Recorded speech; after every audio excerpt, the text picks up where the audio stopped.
Article 23 ప్రజలు దోపిడీకి గురికాకుండా చూస్తుంది. మనుషులను కొనడం లేదా అమ్మడం చట్టవిరుద్ధం. ఎవరినైనా జీతం లేకుండా పని చేయించడం కూడా చట్టవిరుద్ధం.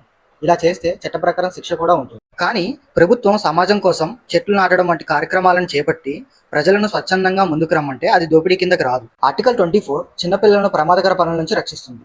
14 సంవత్సరాలలోపు పిల్లలు ఫ్యాక్టరీల్లో కానీ గనుల్లో కానీ ప్రమాదకర పనుల్లో కానీ పని చేయకూడదు. దీని యొక్క ప్రథమ ఉద్దేశం ఏంటంటే పిల్లలు విద్యపై దృష్టి పెట్టి సురక్షితంగా ఉండాలి. ఆర్టికల్ 25 మత స్వేచ్ఛ గురించి చెప్తుంది. మనం ఏదైనా ఒక మతాన్ని నమ్మడం లేదా నమ్మకపోవడం అనేది మన ఇష్టం.